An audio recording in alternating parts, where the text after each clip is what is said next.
오늘은 일거수일투족이라는 제목으로 말씀을 나누겠습니다. 인터넷에 보면 그 대한민국 사람 중에 절대로 건드리면 안 되는 베스트 5가 이렇게 인터넷에 있더라고요. 나머지 2명은 제가 볼 때 제 기준으로 약간 좀 이렇게 논쟁의 여지가 있고, 한 3명 정도는 뭐 대한민국 국민이라면 뭐 이견이 없을 만한 사람이더라고요. 이 3사람 중에 2사람은 지금 우리와 동시대를 살고 있고 스포츠 스타입니다. 첫 번째는 누굴까요? 그렇죠. 우리 축구 선수 손흥민 선수죠. 지난 목요일에 시즌을 마치고 우리나라에 돌아왔습니다.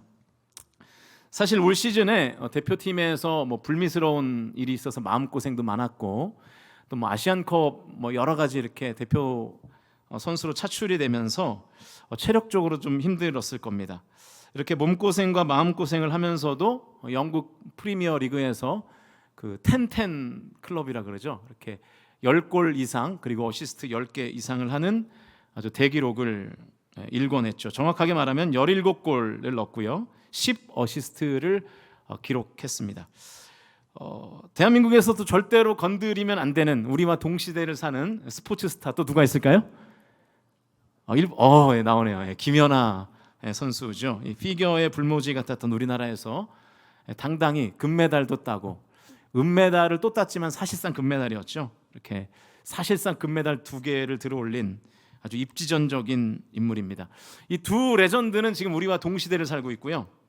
그런데 마지막 레전드 인물은 우리와 동시대의 사람이 아닙니다. 1500년대의 사람인데요. 누굴까요? 다들 잘 아시네요.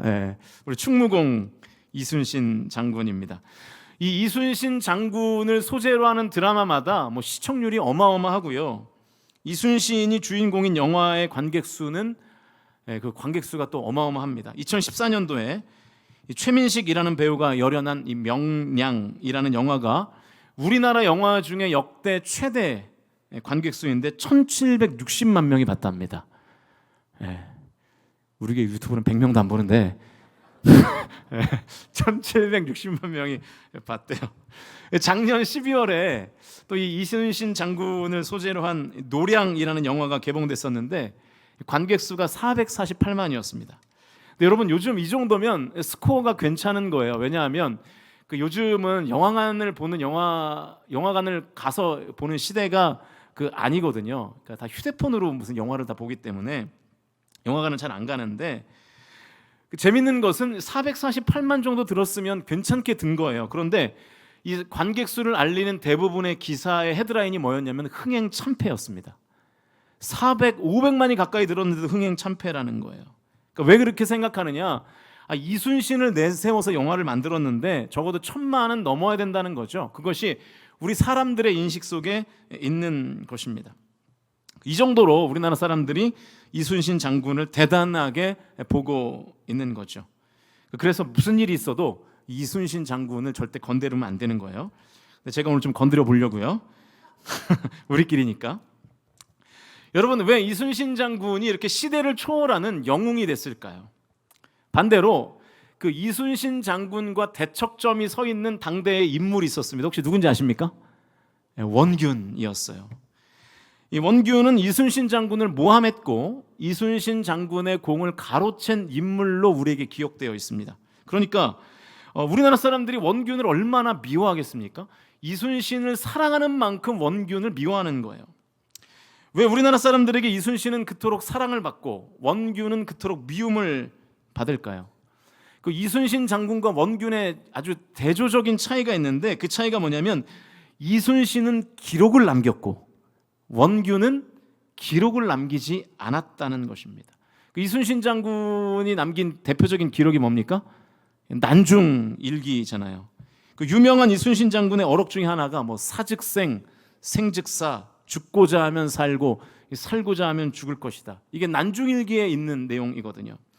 이런 멋진 말들을 기록으로 남기니까 이순신 장군에 대한 이 대한민국 사람들의 인식이 굉장한 거죠. 그러니까 뭐 전설이 된 것입니다. 반면에 이제 이순신과 동시대를 산 원균은 본인이 남긴 기록이 없어요. 심지어 원균도 이순신 장군이 남긴 기록에 등장합니다. 그런데 이순신은 이 원균에 대한 시각이 곱지 않았거든요. 이렇게 좀 탐탁치 않게 봤어요. 그러니까 이순신의 글에 나와 있는 원균에 대한 묘사가 긍정적일까요? 부정적일까요? 당연히 부정적일 수밖에 없는 것이고, 그러니까 그 글들이 계속해서 이 대한민국 국민들에게 전해지면서 이순신에 대한 이미지는 점점 더 좋아지고 원균에 대한 이미지는 점점 더 안 좋아지는 거죠. 그래서 이 적자 생존의 원리가 바로 여기에도 적용이 되는 것입니다. 예전에는 이 적자 생존을 환경에 적응하는 자가 살아남는다라는 뜻이 적자 생존이었는데, 요즘에는 그런 의미가 아니에요. 적는 자가 살아남는다 해서 이제 적자 생존인 것이죠. 그러니까 기록했던 이순신은 살아남아서 영웅이 됐고요, 기록하지 않은 원균은 영웅이 되지 못한 것입니다. 이순신 장군이 기록을 남겼기 때문에 500년 후를 사는 우리에게도 여전히 이순신은 영웅, 살아서 존재하는 영웅인 것이죠. 근데 여러분, 이 적자 생존, 적는 자가 살아남는다는 원리가 사실은 저와 여러분에게도 적용된다는 것을 아십니까? 더 정확하게 말하면 적는 자가 살아남는다가 아니라 적은 분이 살게 하셨다. 적은 분이, 기록한 분이 나를 살게 하셨다. 왜 그러냐면 여러분, 하나님께서 이 성경을 기록함으로 우리가 살게 된 줄로 믿습니다. 하나님께서 하나님의 말씀을 기록하실 생각을 안 하셨다면, 하나님께서 하나님의 말씀을 적을 생각을 안 하셨다면 우리가 예수님을 어떻게 믿겠어요? 기록된 성경이 없으면 우리는 예수님을 알지도 못했을 것입니다. 하나님께서 이 기록하신 말씀으로 인해서 내가 영원한 생명을 누려 천국의 백성이 된 것이고, 저와 여러분이 하나님의 자녀가 되어 믿음의 능력을 경험하며 살게 되었다는 것을 믿으실 수 있기를 주님의 이름으로 간절히 축복합니다.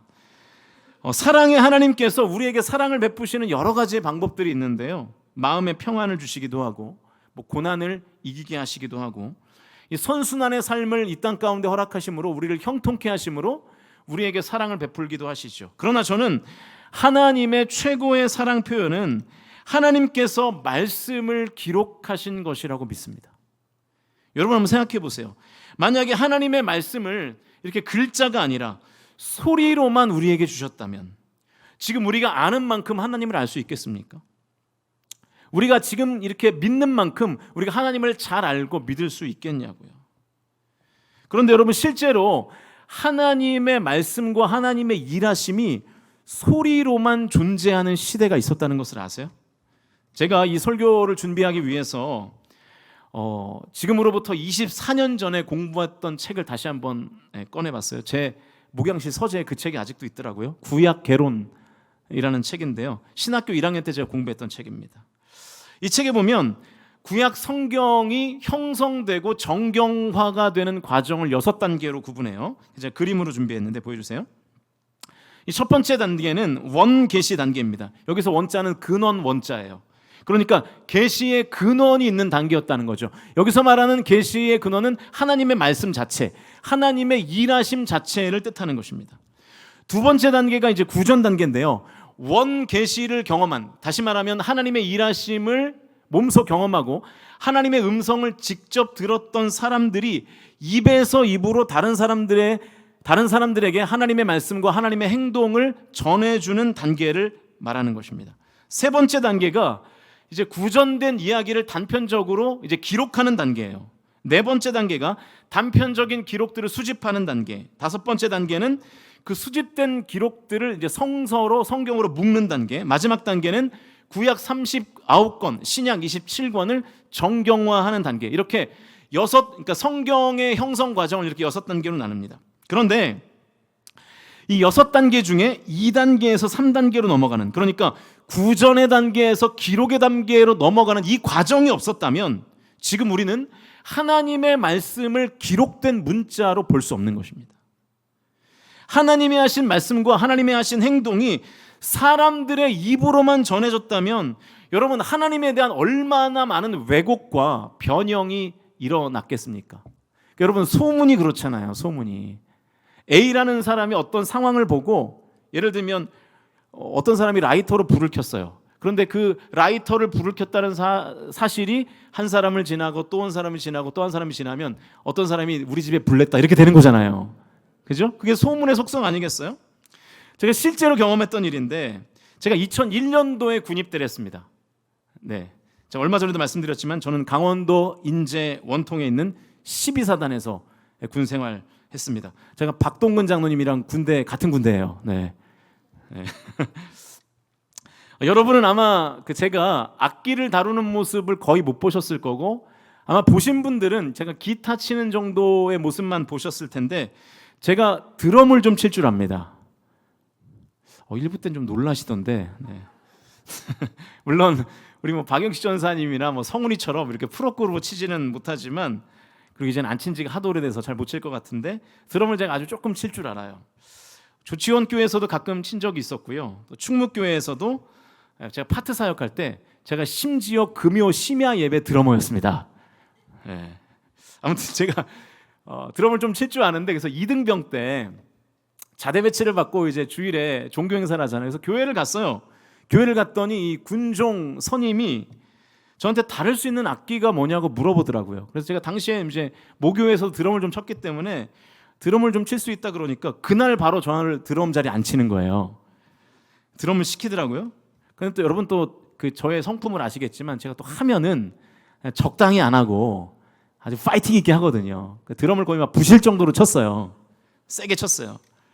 그러니까 이 드럼 없이 드리던 예배가 갑자기 이제 드럼이 들어오니까 예배가 막 다이나믹해지고 또 이제 군인들이 얼마나 신이 납니까? 또 이제 예배 회중들이 막 신나는 모습을 보니까 저는 더 신나가지고 드럼을 막 이제 때려 부시기 막 시작하는 거예요. 이제 그렇게 드럼을 한 달 정도 치니까 이제 그 군 교회를 나오던 이제 병사들 사이에서 이런 소문이 저에게 들려요. 김승민 이병 실용 음악과 드럼 전공이다. 저는 기독교 교육학과 전공입니다. 네. 2달이 지나니까요. 이런 소문이 들려요. 드럼으로 군악대 가려다가 떨어졌다. 실제로. 네. 3달이 지나니까 소문이 김승민 이병은 사회에서 인디 락밴드 드러머였다. 여기까지 가더라고요. 그러니까 여러분 이 소문의 이 속성이 얼마나 분명히 교회에서 드럼 치는 모습만 봤는데 소문은 거기까지 가는 것입니다. 그게 소문의 속성이죠. 확신하건대 만약에 하나님의 말씀이 기록되지 않고 이 구전 단계, 그러니까 입에서 입으로 전해지는 단계에 머물렀다면 지금 우리가 성경에서 확인할 수 있는 하나님과는 전혀 다른 엉뚱한 하나님을 믿고 살 가능성이 크죠. 하나님의 말씀과 행동이 이 입에서 입으로 전해지는 과정에서 왜곡되고 편집되어서 또 확대되거나 축소되어서 조작이 되는 거죠. 그래서 원래의 하나님이 아니라 변형된 하나님을 우리가 믿는 것입니다. 그래서 하나님께서는 자신의 말씀을 이 기록으로 남기시기 위해서 1500여 년에 걸쳐서 40년의 사람을 동원한 것입니다.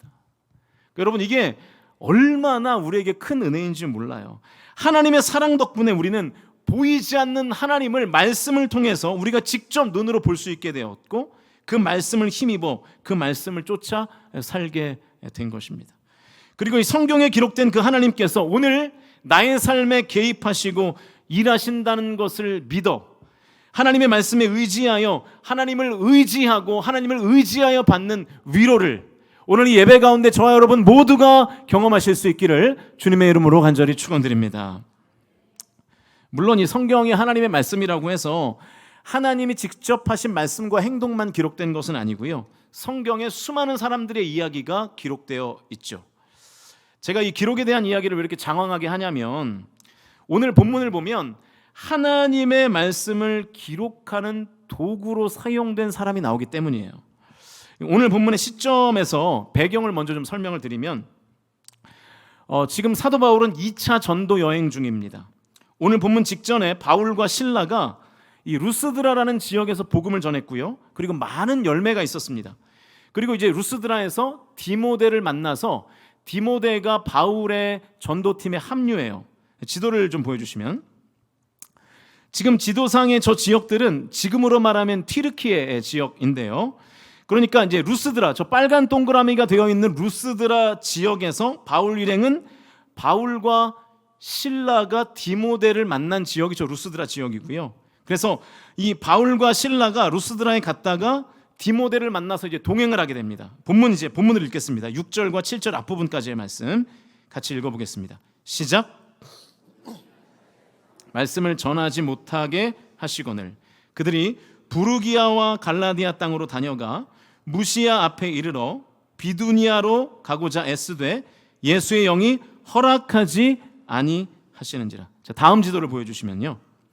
바울 일행, 그러니까 바울과 실라와 디모데가 사실은 루스드라에서 왼쪽 옆에 있는 그 아시아 쪽으로 전도를 하고 가고 싶었어요. 그런데 성령이 막으셨어요. 그래서 어디로 갔냐면 좀 화살표, 빨간색 화살표가 되어 있는 갈라디아와 부르기아를 지나서 무시아라는 지역에 갔어요. 그러니까 보라색 동그라미가 있는 지역에 갔습니다. 그러니까 지금 무시아 지역에 있는 바울 일행의 구성원은 여전히 바울과 실라와 디모데였습니다. 계속해서 이번엔 7절과 8절 말씀을 이어서 읽어보겠습니다. 7절 8절 시작. 무시아 앞에 이르러 비두니아로 가고자 애쓰되 예수의 영이 허락하지 아니하시는지라. 무시아를 지나 드로아로 갔는데, 제가 지금 지명이 나오고 있기 때문에 계속 지도를 보는 거예요. 다음 지도를 보여주시면 지금 무시아에 있어요. 바울과 실라와 디모데가 무시아에 있는데 비두니아로 가고 싶었습니다. 비두니아는 저 그림에서 위쪽에 있는 초록색 동그라미입니다. 저 비두니아로 가려고 했는데 하나님이 또 막으시는 거예요. 그래서 어디로 갔어요? 옆에 빨간 동그라미에 있는 드로아에 갔습니다. 그리고 드로아에서 배를 타고 건너가면 왼쪽에 이렇게 노란색 바탕으로 되어 있는 뭐라고 되어 있습니까? 마게도니아로 되어 있죠. 그러니까 저 지역까지 나중에 환상을 듣고 저 지역을 가고자 했던 것입니다. 아무튼 이 8절까지의 말씀에서는 어쨌든 드로아에 갔어요. 드로아에서도 여전히 바울 일행의 구성원은 바울과 실라와 디모데였습니다. 계속해서 9절입니다. 9절 읽겠습니다. 시작. 밤에 환상이 바울에게 보이니 마게도냐 사람 하나가 서서 그에게 청하여 이르되 마게도냐로 건너와서 우리를 도우라거늘. 이게 바울이 들은 환상, 바울이 본 환상이에요. 마게도냐 사람이 바울에게 와서 자신을 도와달라는 요청을 하게 됩니다. 마게도냐는 이제 배를 타고 건너가야 되는 거예요. 드로아에서. 자, 9절 말씀에서 이제 우리라는 단어가 나오는데요. 여러분 9절에서 말하는 우리는 누구일까요? 잘 모르시겠죠? 9절을 다시 한번 보여주세요.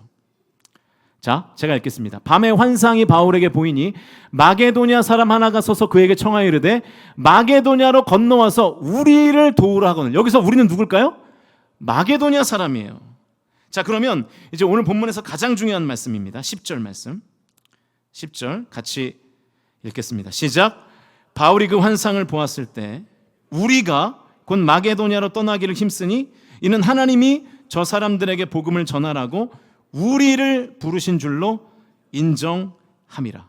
바울 일행이 그 환상을 본 즉시에 이 드로아에서 이제 마게도냐 쪽으로 건너가서 복음을 전하고 싶었습니다.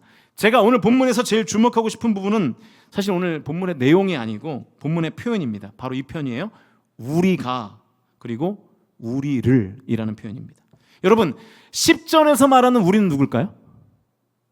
바울과 실라와 디모데를 말하는 거예요. 그러니까 9절에서 말하는 우리는 마게도냐 사람을 말하는 것이고요. 10절에서 말하는 우리는 우리가 건너가야 된다라고 말하는 거니까 지금 이 2차 전도 여행을 함께하고 있는 전도팀을 지칭하는 것이 바로 이 우리입니다. 제가 왜 이 우리라는 표현에 주목하냐면 본문의 우리라는 표현은 사도행전에서 바울 일행을 우리라고 표현하는 최초의 구절이기 때문이에요. 9절의 우리와는 분명히 다르다고 말씀드렸어요. 9절은 마게도냐 사람을 지칭하는 우리이고요. 10절의 우리는 2차 전도 여행 중인 바울 일행을 말하는 거예요. 그런데 이 사도행전에서 뭐 바울이건 누구건 전도자들을 말하는 표현 중에 우리라는 표현이 오늘 본문에 최초로 들어가 있는 것입니다. 언제나 이 바울 일행을 사도행전은 3인칭의 관점에서 언급했는데 본문 10절은 최초로 1인칭의 관점에서 설명하고 있는 거예요. 그 근거가 오늘 본문에도 나와요. 6절 말씀 같이 읽겠습니다. 6절 읽겠습니다. 시작. 성령이 아시아에서 말씀을 전하지 못하게 하시거늘 그들이 부르기아와 갈라디아 땅으로 다녀가. 자, 6절에서 바울 일행을 지금 뭐라고 말하고 있습니까? 그들이라고 말하고 있어요. 바울 일행을 그들이래요. 바울과 실라와 디모데를 그들이라고 부르고 있습니다. 사도행전 전체를 봐도요, 이 법칙이 유효합니다. 바울 일행을 언제나 3인칭의 관점에서 언급해요. 몇 군데만 확인해 보면 사도행전 13장 13절 읽겠습니다. 시작. 바울과 및 동행하는 사람들이 바보에서 배 타고 밤빌리아에 있는 버가에 이르니 요한은 그들에게서 떠나 예루살렘으로 돌아가고. 바울과 및 동행하는 사람들 3인칭이죠.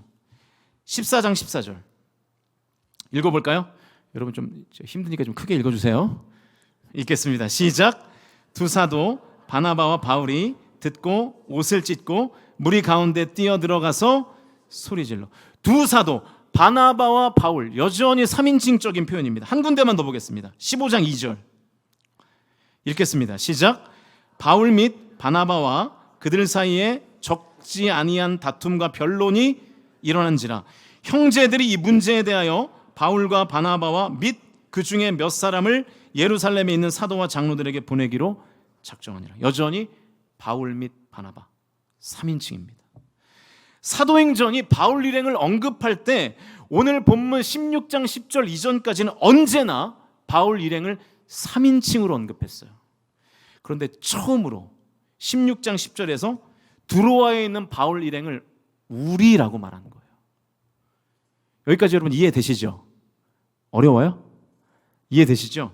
자, 그럼 이게 무슨 뜻이냐면 왜 갑자기 바울 일행이 그들이었다가 우리가 됐을까요? 왜 갑자기 사도행전이라는 책의 주인공들이 3인칭이었다가 1인칭으로 바뀌었을까요? 이게 무슨 뜻일까요? 무슨 뜻이냐면 이 책을 쓴 사람이 이 이야기의 등장인물이 됐다는 뜻입니다. 사도행전이라는 책을 쓴 사람이 이야기 밖에서 3인칭 관찰자 시점으로 서술을 하다가 이제 이야기 안에 직접 들어와서 1인칭 복수형이 된 것입니다. 뭔가 잘 이해가 안 되시는 듯한 이 공기의 흐름이 있는데요. 네. 다 이해하셨겠지만 제가 한 번 더 예를 들어 설명하겠습니다. 제가 만약입니다. 제가 우리 교회 부교육자 3명과 이제 워크숍을 갔어요. 근데 워크숍 첫날에 제가 다른 교회 설교 일정이 있어서 저는 둘째 날 합류하기로 예정을 했다고 합시다. 그러면 제가 일기를 쓰는데 이렇게 일기를 쓸 수 있겠죠. 워크숍 첫째 날에 부교육자들이 칼국수를 먹었다. 그런데 둘째 날 우리는 또 칼국수를 먹었다. 그래서 부교육자들이 나에게 불만을 품었다. 이거 실제가 아니고 가정입니다. 이렇게 제가 일기를 썼다면 여러분 이 일기 속에 어떤 의미가 담겨 있는 겁니까? 첫째 날에는 제가 워크숍에 참여를 안 했다가 둘째 날에 참여를 한 거죠. 이해되시죠? 그러니까 지금 오늘 본문이 딱 그런 거예요. 그래서 사도행전을 기록한 사람을 포함하는 1인칭 복수형 주어인 우리라는 단어가 사도행전 16장 10절에 지금 처음 들어간 것입니다. 그러니까 이 말은 이런 뜻인 거예요. 바울 일행이 드로아에서부터 우리라고 기록되기 시작했다는 것은 사도행전을 기록한 사람이 드로아에서 바울 일행에 합류했다는 뜻이에요. 우리는 드로아에서 바울 일행과 합류한 사람이 누군지를 알고 있어요. 누구죠? 사도행전을 기록한 사람이 누구죠? 누가잖아요. 그러니까 여러분 제가 지금부터 이제 누가의 인생 이야기를 좀 할 건데 약간 지루하실 수 있는데 정신을 바짝 차리고 잘 들어주시면 좋겠습니다. 누가는요 이방인이었어요. 누가가 이방인이었다는 것은 헬라어가 모국어라는 뜻입니다. 그리고 누가의 직업은 의사였죠. 그러니까 예나 지금이나 의사는 많은 공부를 해야 되는 사람이었거든요. 그러니까 누가는요 당시의 엘리트의 이방인이었습니다. 그래서 누가는 신약 성경을 기록한 사람 가운데 헬라어를 가장 정확하게 능숙하게 구사할 수 있는 사람이었어요. 그래서 이 누가가 기록한 누가복음과 사도행전의 첫머리에는 그 두 서신의 수신자가 당시에 이방인이었고 유력자였던 데오빌로였습니다. 누가복음과 사도행전은 2000년 전의 이방인의 유력자 이 데오빌로로 대변되는 당시의 어떤 지성적인 이방인들을 위해서 누가가 기록한 성경인 것입니다. 그래서 하나님께서는 이 지성적 이방인이었던 누가를 하나님의 말씀을 기록하는 도구로 쓰신 것입니다. 누가가 드로아에서 바울 일행에 합류했다는 것은 그가 드로아에서 의사로 살고 있었다는 뜻이에요. 물론 바울과 누가가 드로아에서 대체 어떤 경로로 만났고 어떻게 바울 일행과 함께 동역을 하게 되었는지는 성경은 침묵하고 있어서 우리가 알 수는 없어요. 그러나 한 가지 분명한 것은 당시에 이 터키 지역, 이 소아시아 반도 지역에서 첫 복음 전파자가 바울이었기 때문에 드로아에 살던 누가 역시 바울의 전도로, 바울의 복음 전도로 복음을 영접하게 그리스도인이 되었고, 결국 의사의 삶을 청산하고 바울 일행에 합류했다는 뜻이 되는 거예요. 그래서 이 16장 10절 말씀이 그래서 중요한 것입니다. 오늘 본문에서 바울과 처음으로 동행하기 시작한 누가는 이 디모데후서 4장 11절에 의하면 말년에 바울이 로마 감옥에 있을 때까지 항상 같이 있었습니다. 그러니까 누가는 사도행전 16장부터 바울과 동행하면서 사도행전 28장 끝날 때까지 늘 바울의 삶을 지켜보면서 그의 일거수일투족을 사도행전이라는 성경을 통해서 기록한 거예요. 그리고 이 바울의 회심 사건이 기록되어 있는 사도행전 9장부터 15장까지는 아마도 바울과 많은 시간을 함께하면서 바울에게 직접 그 이야기를 들었겠죠. 그래서 사도행전 9장부터 15장까지도 누가가 기록할 수 있었던 것이고요. 그러면 이런 문제가 생겨요. 사도행전 1장부터 8장까지는 어떻게 기록을 했을까? 누가가. 바울도 그 사건을 모르거든요. 그 이야기를. 누가도 전혀 모르고요. 그런데 제가 좀 전에 바울 일행에 있었던 또 한 사람이 있었다고 말씀드렸는데 그 사람이 누구냐면 실라입니다. 실라는요, 예루살렘 모교회 출신의 사람이에요. 사도행전 15장 32절에 의하면 실라는 심지어 선지자였어요. 당시에는 신약 성경에 기록되기 이전 단계였기 때문에 사람들은 사도들의 가르침과 그들의 입에서 나오는 말을 통해서 복음을 영접하고 예수님을 믿었습니다. 그런데 실라는 사도들이 모여있는 예루살렘 모교회의 선지자였던 거예요. 그러니까 신라는 예수님의 탄생에 대한 이야기, 예수님의 생애와 순환, 부활과 승천, 그리고 그 이후에 교회들이 탄생하는 사도행전 1장에서 8장까지의 모든 내용을 사도들에게 정확하게 들어서 배운 사람이 신라였다는 거예요. 그래서 바울 일행에 나중에 합류한 누가는 먼저 바울과 함께 많은 시간을 보내면서 사도행전 9장부터 28장까지를 기록할 수 있었고요. 그리고 실라를 드로아에서 극적으로 만나면서 사도행전 1장에서 8장과 그리고 누가복음 전체를 기록할 수 있었던 것입니다. 그 변곡점이 사도행전 16장 10절이라서 제가 이 본문을 택한 것입니다.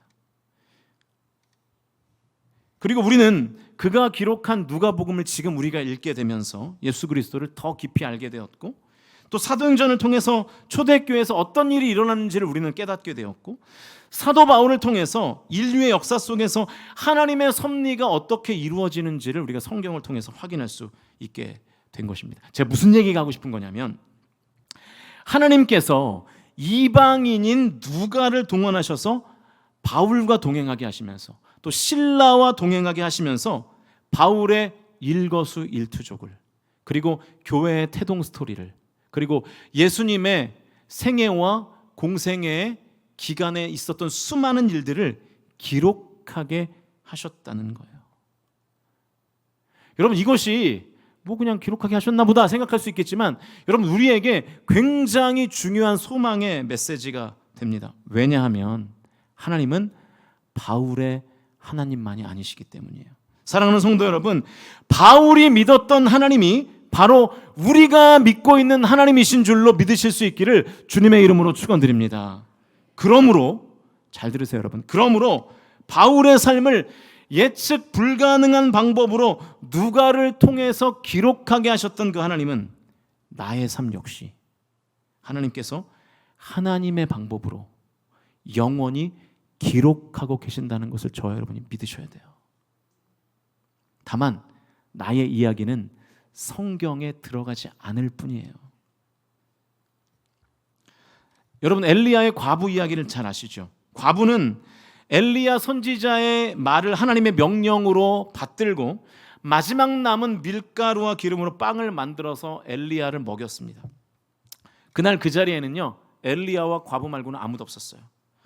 다른 사람은 그 누구도 그 광경을 볼 수 없었습니다. 그러나 하나님은 보셨어요.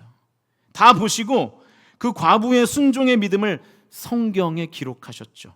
그리고 가뭄이 끝나기까지 그 과부의 밀가루통과 기름병이 넘치도록 허락하셨습니다. 예루살렘 성전에는요, 예수님 당시 예루살렘 성전에는 입구가 나팔 모양인 헌금함이 있었고요. 거기에 당시에 종교 지도자들이 자기가 헌금을 얼마나 많이 하는지를 자랑하려고 큰 소리를 내며 금화와 은화를 쨍그랑 소리를 내면서 헌금을 했습니다. 그러나 가난한 한 여인은 겨우 한 고드란트를 드렸죠. 이 한 고드란트는 근로자 하루 임금의 64분의 1에 해당하는 돈입니다. 그러니까 지금으로 따지면 하루의 일당을 10만 원으로 가정해 보면 50분의 1이면 2천 원이거든요. 그러니까 2천 원이 안 되는 돈을 헌금한 거예요. 그 적은 금액을 조용하게 헌금함이 넘는 그 가난한 여인을 주목하는 사람은 당시 아무도 없었어요. 그러나 예수님은 그 여인을 봤습니다. 그리고 그 가난한 여인에게 너의 헌금이 가장 값진 헌금이다 라고 칭찬해 주셨죠. 그런데 말로만 칭찬한 것으로 끝나시지 않고 그 여인의 이야기를 성경에 다 기록하셨습니다. 마찬가지예요, 여러분. 하나님은 나의 삶의 일거수일투족을 다 보시고 다 기록하십니다. 다만 우리의 이야기가 성경에 들어가 있지 않을 뿐이죠. 여러분, 하나님께서 하신 말씀입니다. 요한계시록 20장 12절 말씀 같이 읽겠습니다. 시작. 또 내가 보니 죽은 자들이 큰 자나 작은 자나 그 보좌 앞에 서 있는데 책들이 펴 있고 또 다른 책이 펴졌으니 곧 생명책이라. 죽은 자들이 자기 행위를 따라 책들에 기록된 대로 심판을 받으니. 하나님 말씀입니다. 우리 인간의 모든 역사가 하나님의 생명책에 일일이 다 기록되고 있다는 거예요. 그리고 그 기록은 우리가 죽어서 하나님 앞에 설 때 하나님께서 우리의 삶을 셈하시고 너는 칭찬받을 사람이구나, 너는 책망받을 사람이구나 라는 결정하는 근거가 된다는 것입니다. 여러분, 내 삶의 모든 결정과 행동이 하나님의 생명책에 기록된다는 것을 저와 여러분이 항상 기억하셔서 우리가 조금 전에 예배 때 불렀던 찬송가처럼 내가 하나님 앞에 부끄러운 일은 없었는지, 내가 충성을 다했는지를 점검하셔서 생명책의 나의 기록이 하나님께 칭찬받을, 하나님께 상받을 근거로서의 기록이 되실 수 있기를 주님의 이름으로 간절히 축원드립니다. 그러니까 여러분, 힘내세요. 혹시 여러분 지금 고난 중에 계십니까? 마음의 상처가 크세요? 연약한 일이 있으세요? 그럼에도 불구하고 여러분이 끝까지 하나님을 바라보고 포기하지 않고 살면 다른 사람은 다 몰라줘도 하나님은 여러분의 인생 한 점 한 점을 하나님의 생명책에 기록하고 계신 줄로 믿습니다. 그래서 하나님께서 나에게 지금 상 주실 타이밍을 기다리고 계신 거예요. 제가 저렇게 어려운데도 나를 성실하게 믿는구나. 쟤는 저렇게 상처가 많은데도 나를 끝까지 바라보는구나. 하나님께서 일일이 다 생명책에 기록하고 계신 것이죠. 이제 말씀을 정리하겠습니다. 여러분 중에 이렇게 생각하실 분이 계실지 모르겠어요. 설마 내 삶의 모든 게 다 기록되겠어 라고 생각하실지 모르겠어요. 아마 이 사실이 안 믿겨지는 성도는 내가 사람의 눈만 피하면 된다, 그러면서 멋대로 살게 되어 있어요. 하나님을 두려워하지 않아요. 들키지만 않는다. 내가 사람에게 들키지만 않는다면 마음껏 죄를 짓고 사는 거예요. 그런데 여러분, 이미 우리 시대도 우리의 일거수일투족이 기록되는 세상인 거 아십니까? 제가 이제 울산에 이제 6월 달이 되면 울산에 산지 꽉 찬 3년이 됩니다. 한 10년 산 것 같은데 3년이 됐어요. 제가 이제 울산에 살게 되면서 이제 울산 뉴스를 제가 찾아보는데 이런 재밌는 뉴스가 있더라고요. 그 뉴스를 하나 준비했는데 틀어주세요. 구청 CCTV 관제센터의 도움으로 신고 9분 만에 실종된 아이를 찾았습니다. 실종자는 1분 1초라도 빨리 찾는 것이 관건인데 한층 똑똑해진 CCTV 덕분에 사건 해결이 빨라졌습니다. 이다은 기자입니다. 흰색 티셔츠를 입은 어린이가 킥보드를 타며 산책로를 달립니다. 잠시 뒤 주변 놀이터 앞에서도 킥보드를 타고 있는 이 아이가 포착됩니다. 아이는 신나게 놀고 있는 듯 보이지만 지적장애 아동으로 실종 상태였습니다. 아이가 사라졌다는 그런 내용으로 112 신고를 하였습니다. 신속하게 또 우리 관제센터에 연락하여 가지고 CCTV 카메라 위주로 검색을 요청하였습니다. 곧바로 울산 북구청 관제센터에서 전국 최초로 시험 운영을 시작한 새로운 CCTV 검색 시스템을 가동했고 신고 9분 만에 아이를 찾았습니다. 기존엔 관제센터 요원이 실종 추정 지역의 CCTV 이름을 일일이 지정한 뒤 실종자의 특징을 함께 검색해야 했지만 지금은 컴퓨터 마우스로 지도에 범위만 표시해주면 곧바로 검색이 가능해졌기 때문입니다. 구청 CCTV가 설치된 곳 앞에 나와 있습니다. 이 인근을 한 바퀴 돌면서 서성여 보겠습니다. 성인 여성과 노란색 옷 두 가지 검색 조건을 넣고 이동 반경을 예상해 CCTV를 선택하니 곧바로 기자가 촬영된 영상이 나옵니다. 관제요원의 업무 능숙도에 따라 최대 1시간까지 걸리던 기존 검색 시간을 10분 내로 단축한 겁니다. 실종 아동이라든지 그리고 치매 노인뿐만 아니라 실시간으로 도주하고 있는 범죄 특정인을 찾는데 좀 더 신속하게 찾을 수 있을 것 같습니다. 울산 북구청은 앞으로 옷 색깔을 더욱 세밀하게 감지할 수 있도록 CCTV 검색 기능을 개선해 나갈 계획입니다. MBC 뉴스 이다은입니다. 네. 성별하고요. 무슨 옷을 입었는지만 넣고 검색을 누르면 그 사람의 동선이 다 나오는 거예요. 10분이면 찾는데요. 그래서 이제 어디 가서 죄짓기 힘든 시대가 됐습니다. 심지어 제 아내는 이름만 주고도 그 사람의 행적을 다 찾아요. 지난 금요일에 제가 말씀드렸잖아요. 그런 시대를 우리가 살고 있어요. 우리의 행적이 낱낱이 다 공개돼요. 우리 교회도 이 사람의 열성 팬이 있을 것 같아서 좀 얘기하기 조심스럽지만 최근에 뉴스에 연일 이름이 나오는 한 가수가 있죠. 김호중 씨라고. 영화 파바로티의 주인공이었습니다. 이분과 소속사 대표가 음주 운전 후 뺑소니, 술 안 마셨다는 거짓말, 허위 자수 지시, 블랙박스 증거 인멸로 구속됐습니다. 그제 한순간의 실수로 음주운전을 했더라도 그때 솔직하게 그냥 죄를 인정했다면 상황이 이 지경까지 안 갔겠죠. 그런데 여러분, 왜 대체 거짓말을 했고 대리자수를 시키고 블랙박스 증거를 숨기기에 급급했을까요? 자기의 기록이 다 지금 모든 사람들에게 공개되고 있다는 것을 몰라서 그러는 거예요. 그때 내가 가지고 있는 기록만 숨기면 된다고 생각했던 거죠. 그러나 이미 수많은 CCTV가 그의 죄를 다 기록하고 있었습니다. 그리고 술집 종업원의 눈이 그를 다 기록하고 있었어요. 그래서 뭐 소주 3병을 마셨다, 뭐 이런 구체적인 지금 진술까지 나오고 있는 상황 아닙니까? 만약 김호중 씨가 내 삶이 다 기록되고 있다는 것을 이 사고가 있기 전부터 인지하고 있었더라면, 그래서 삶을 절제했더라면, 나의 일거수일투족이 기록으로 남기 때문에 죄를 숨길 수 없다는 사실을 죄를 짓고 나서도 알았더라면 저렇게 구속까지 가지 않았을 겁니다. 여러분, 김호중 씨가 스타라서 그만 이렇게 기록된 게 아니고요. 이미 우리의 모든 일거수일투족이 다 기록되고 있는 것입니다. 그런데 하물며 무소부재하신, 안 계신 곳이 없는 하나님이, 전지전능하신, 모르는 것이 없으신 하나님이 나의 일거수일투족 따위를 기록하지 못하시겠습니까? 이 세상은 나의 겉으로 드러나는 행동만을 기록할 뿐이지만 하나님은 심지어 나의 마음, 나의 생각, 나의 어떤 결정이 선한 의도인가 악한 의도인가를 다 꿰뚫어 보시는 하나님이십니다. 그래서 여러분, 하나님은 절대로 못 속여요. 겉으로는 의로운 행동인 듯 연기하지만 그 시커먼 속내를 하나님 모르실 리가 없다는 거죠. 왜냐하면 잠언 21장 2절에서 하나님 이렇게 말씀하십니다.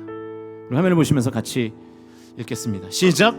사람의 행위가 자기 보기에는 모두 정직하여도 여호와는 마음을 감찰하신다. 할렐루야. 그러니까 나는 정직해라고 하는 모든 행동을 하나님은 정직하지 않는 그 마음의 생각을 다 아신다는 거예요. 여러분, 하나님 속일 생각하지 마십시오. 큰일 납니다.